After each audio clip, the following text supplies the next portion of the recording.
मारू के दिल का हाल जाना तो उसका हृदय भी फट पड़ने के लिए तैयार था। कोई किसी को इस हद तक चाह सकता है, वो ख्वाबों में भी नहीं सोच सकता था। सब झांत होने के बाद ढोला के मन में भी राजकुमारी मारू से मिलने की उत्कृष्ट अभिलाषा जाग उठी। दूसरी तरफ दाढ़ी यानी भामसेन राजा पिंगल द्वारा लिखा हुआ पत्र राजा नल और रानी दमयंती के हवाले कर देते हैं, जिसमें राजा पिंगल ने राजा नल से राजकुमार ढोला को पूंगल भेजने और मारवण को ले जाने का अनुरोध किया था। वो पत्र पाकर राजा नल और रानी दमयंती बड़े प्रसन्न हुए। उन्होंने भामसेन का बड़े अच्छे से आदर सत्कार किया। दाढ़ी यानी भामसेन जब चलने लगा तो राजकुमार ढोला ने उसे बहुत सारा धन और घोड़े आदि देकर बड़े ही सम्मान के साथ राज्य की सीमा तक विदाई दी और राजकुमारी मारू के लिए एक पत्र लिखकर दाढ़ी को सौंपा, जिसमें ढोला ने लिखा था, मैं भी तुमसे मिलने को बड़ा ही व्याकुल हूँ प्रिय। बहुत जल्द मैं तुम्हें लेने के लिए पूंगल आऊंगा।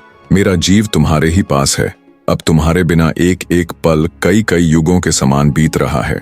दाढ़ी ढोला का वो पत्र लेकर पूंगल की तरफ रवाना हो जाता है। दाढ़ी को विदा करने के बाद ढोला सीधा अपनी माँ रानी दमयंती के पास गया और बोला, माँ, मेरा विवाह बचपन में ही हो चुका है। ये बात तुमने मुझसे क्यों छिपाई? आखिर क्यों अब तक मुझे मेरी पत्नी मारू के बारे में नहीं बतलाया? अपने पुत्र को यूं खफा देख रानी दमयंती बोली, बेटा, मैंने तो कितनी ही बार तुम्हें सब बतलाना चाहा, पर हर बार तुम्हारे पिता के कारण मैं रुक गई। वो नहीं चाहते थे कि तुम्हारा दूसरा विवाह होने से पहले तुम्हें ये सब पता चले। माता दमयंती की बात सुन कुछ देर राजकुमार ढोला खामोश हो गए। फिर कुछ देर बाद चुप्पी तोड़ते हुए उसने अपनी माँ से निवेदन किया कि अब वो उन्हें राजकुमारी मारू को लाने के लिए पूंगल जाने की आज्ञा दे दे। रानी दमयंती स्नेहपूर्वक अपने पुत्र को पूंगल जाने की स्वीकृति देती हुई बोली, देख लो बेटा, यदि तुम्हारी बहू मालवण तुम्हें जाने दे तो अवश्य जाओ। माँ की व्यंग भरी वाणी सुन राजकुमार ढोला तिलमिला उठा और गुस्से के साथ पैर पटकता हुआ रानी मालवण के महल में पहुंच गया। मालवण के कक्ष के अंदर दाखिल होने से पहले गुस्साए ढोला ने ना तो अपने पैरों की जूती बाहर निकाली और ना स्नेहपूर्वक मालवण के साथ बात की।